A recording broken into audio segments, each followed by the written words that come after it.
నమస్తే, welcome to Telugu news. నేను గోపికృష్ణ. అడిసిమిల్లి శ్రీనివాస్ గారు అనలిస్ట్ ఉన్నారు మనతో. శ్రీనివాస్ గారు నమస్కారం సార్. నమస్కారం. స్వాగతం అండి.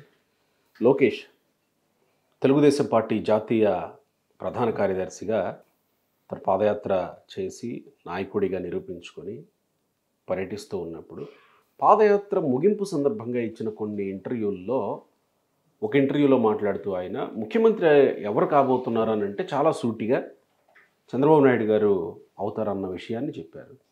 ఈ విషయం మీద చర్చోపచర్చలు జరిగాయి. రకరకాల వింత వాదనలు తెర మీదకు వచ్చాయి. ఒక రకంగా జనసేన టీడీపీ కలిసి పనిచేస్తారా, వీళ్ళు పొత్తులో ముందుకు వెళతారా అనే అంతవరకు వెళ్ళాయి చర్చలు. కానీ అక్కడ కొన్ని విశ్లేషణలు కూడా ఉన్న వాస్తవాన్ని చెప్పారు అని పవన్ కళ్యాణ్ కూడా యాక్సెప్ట్ చేశాడు దాన్ని. అయితే నిన్న టెక్కలి సభలో లోకేష్ మాట్లాడుతూ నాకు పదవులు అక్కర్లేదు అని మాట్లాడేశారు. ఆ రోజు అది చెప్పడం కరెక్టేనా? ఈరోజు ఇది చెప్పడం ఎందుకు చెప్పాల్సి వచ్చింది? అంటే త్యాగాలకి సిద్ధమయ్యారా? నేను బాబు గారికి ఇప్పటికీ చాలా స్పష్టంగా చెప్పా, రేపు అధికారులకు వచ్చిన తర్వాత నాకు పదవులు అవసరం లేదు, కానీ నేను ఈ పుస్తకంలో రాసిన పేర్లు మటుకు సెటిల్ చేసుకోవాల్సిన బాధ్యత ఉందని ఆయనకి నేను చెప్తాం జరిగింది. మొన్న ఆయన అడిగారు యువగల ముగింపు సభలో ఎర్ర బుక్ నాకు ఇస్తావా అని. నేను ఇవ్వను గురుగారు, నా దగ్గరనే పెట్టుకుంటా, పేర్లు మటుకు మీకు ఇస్తానని మన అధ్యక్షుల వారు కూడా తెలియజేస్తాం జరిగింది. సో కార్యకర్తలు ఎవరు భయపడాల్సిన పని లేదు.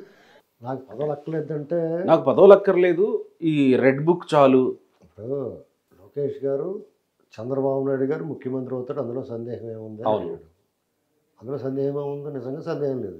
ఆ విషయం జనసేనకు కూడా క్లారిటీ ఉంది. ఇప్పుడు ఇంకొకళ్ళు ఎవరో కూడా కోరుకోకూడదు. వాళ్ళు ఎవరిని తిట్టుకున్నా సరే, అంటే ఎవరికైనా సరే పిండి ఎంత ఉందో రొట్టె అంత కోరుకోవాలి. ఫస్ట్ పాయింట్ అది. అంటే మా పిండి తక్కువ, మా పిండి లేకపోతే మీకు అవ్వదు కదా అంటే ఏమో. కానీ అక్కడ చంద్రబాబు నాయుడు గారు సీఎం గాను, ఈవెన్ పవన్ కళ్యాణ్ గారు కూడా యాక్సెప్ట్ చేసి ఆయనే ఉండాలని ఆయన కూడా కోరుకుంటున్నప్పుడు రెండో మాటకు ఆస్కారం లేదు. అదే మాట లోకేష్ గారు చెప్పినప్పుడు తప్పట్టాల్సిన అవసరం లేదు. ఆ మాట ఆయన కూడా అనకూడదు అన్నాడు. దానికి వివరణ కూడా ఇచ్చిండు. అంటే అంత వివరణ ఇవ్వాల్సిన పని లేదు. అవునే వాళ్ళు అనకపోతే ఎవరంటారో అని చెప్పాలి అక్కడ. అంటే ఆయన ఏదో మేము ఉదారంగా వాళ్ళు ఏం త్యాగం చేస్తున్నారు, వాళ్ళు ఏమి త్యాగం చేయట్లేదు. ఎలా అంటే ఇప్పుడు వాళ్ళు పొత్తుకి ఇష్టం లేదు నీకు, వైసీపీ కోవర్ట్ అంటారేమో, కానీ ఆ మాట వాళ్ళు హర్రామ్ జోగే కలిగి చెప్పుకోవాలి.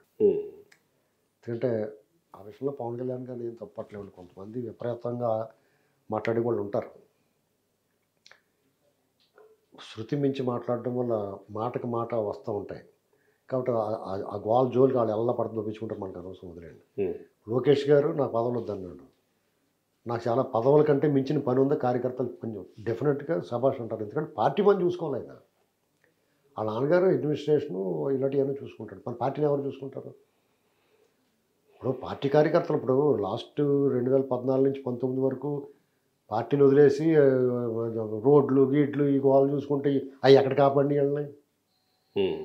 ఇప్పుడు ఇవాళ మళ్ళీ కార్యకర్తలు క్లచ్ ఆపరేషన్ చేసి వాళ్ళు ఇల్లు కదా అవసరం అయ్యారు. వాళ్ళందరికీ అపాయింట్మెంట్లు ఇవ్వకుండా ఇవన్నీ చేస్తుంటే ఆవిడకి గోడ కట్టినట్టు నిలబడ్డారు కదా చాలామంది. వాళ్ళు మళ్ళీ టపాల్ మని మాయమైపోయారు ఎలక్షన్ అయిపోయిన తర్వాత. మళ్ళీ అప్పుడు వస్తారు, అది వేరే కదా. ఏంటండి లోకేష్ గారు చెప్పింది 100% కరెక్ట్ అండి. దాంతోపాటు వాళ్ళు చేయాల్సిన పని ఒకటి ఉంది. ఇప్పుడు చంద్రబాబు నాయుడు గారికి అభిమానులతో పాటు పార్టీ కార్యకర్తలు, ఆయన అభిమానులతో పాటు ఆయన భక్తులు కూడా ఉంటారు. నేను ఎనగంట లావణ్య గారు లాంటి వాళ్ళు పుస్తకాలు అవి రాస్తున్నవారు. చంద్రబాబు నాయుడు గారు అందరితో పాటు భోంచేసి కాఫీ తాగి టీ తాగి కూర్చోలేడు. లోకేష్ గారి కింద వాళ్ళ పనులు వాళ్ళకు ఉంటాయి, వాళ్ళు బిజీగా ఉంటారు. రాష్ట్రం మొత్తం నుంచి, దేశం మొత్తం నుంచి కూడా వాళ్ళు వచ్చి కలిసి కూడా ఉంటారు, వెళ్ళి కూడా ఉంటారు. వాళ్ళ సమయం చాలా విలువైంది.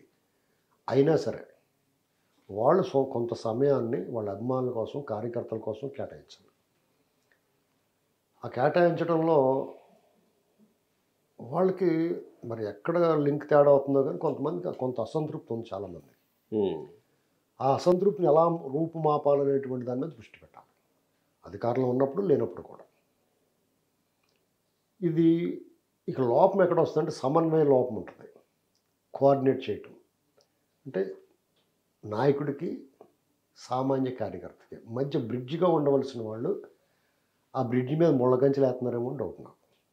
అంటే నేనైనా మీరైనా కానీ ఆ పొజిషన్లో ఉన్నాం అనుకోండి. సపోజు మీరు పెద్ద నాయకుడు, మీ వ్యవహారాల్లో మీ అపాయింట్మెంట్లు లేకపోతే మీ కూడా ఉండి నేను చూసి ఉండి నేను కరెక్ట్గా లేకపోతే కూడా మీ నష్టం జరుగుతుంది. అవును కదా. వాళ్ళు కరెక్ట్గా ఉంటారంటే వాళ్ళు కష్టపడతారు. వాళ్ళు కూడా తిండి నిద్ర ఉండదు, ప్రతి క్షణం అప్రమత్తంగా ఉండాలి. ప్రతి అంశము వాళ్ళకి విలువైందే, సమయం విలువైందే.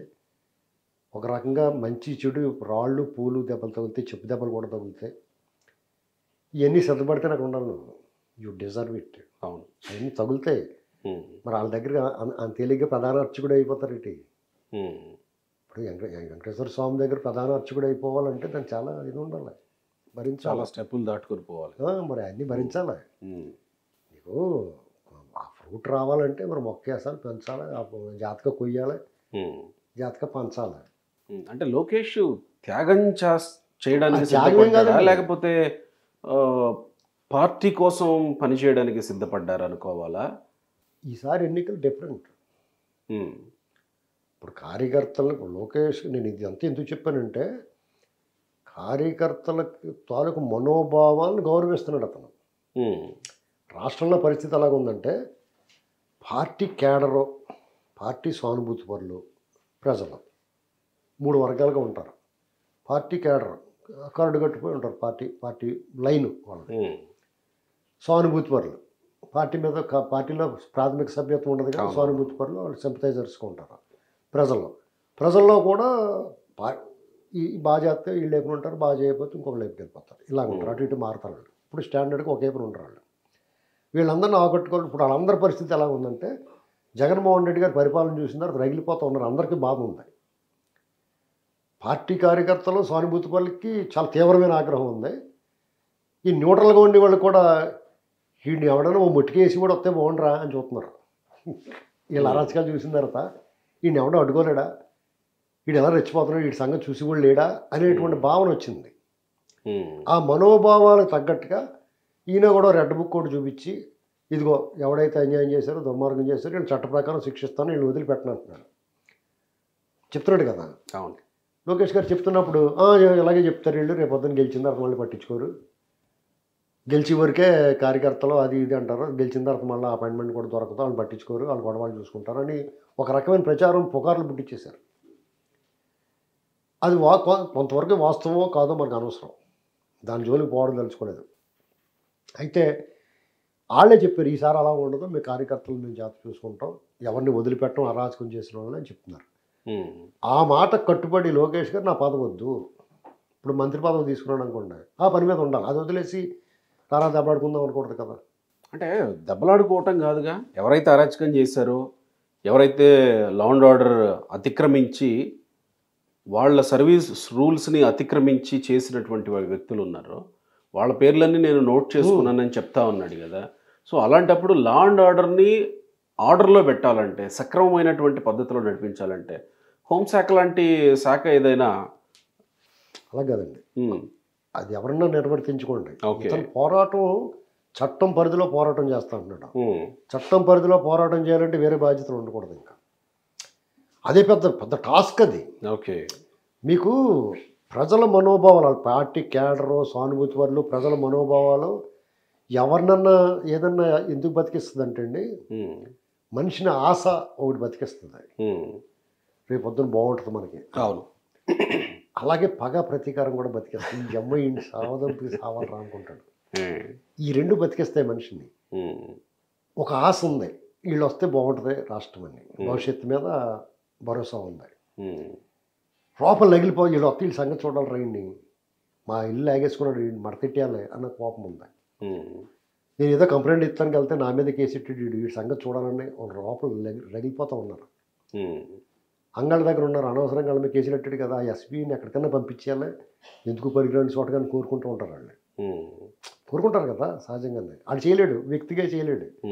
వీళ్ళు ఒక వ్యవస్థగా మారిన తర్వాత దాన్ని చట్టం పరిధిలో చేస్తానంటున్నాడు.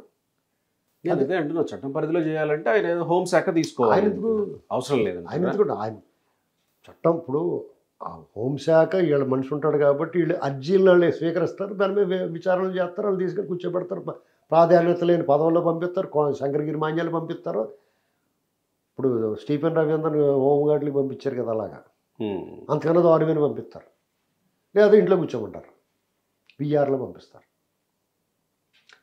అంతేకాకుండా వాళ్ళు చేసిన తప్పులకి వాళ్ళు 10 ఏళ్ల క్రితం ఏ ఆస్తులు ఉన్నాయి వాళ్ళకి ఇప్పుడు అంత ఉన్నాయి, అవన్నీ మదించి ఎక్కడెక్కడ ఉన్నాయి అందరి మీద ఏసీబీ దాడులు చేయించేయాలి.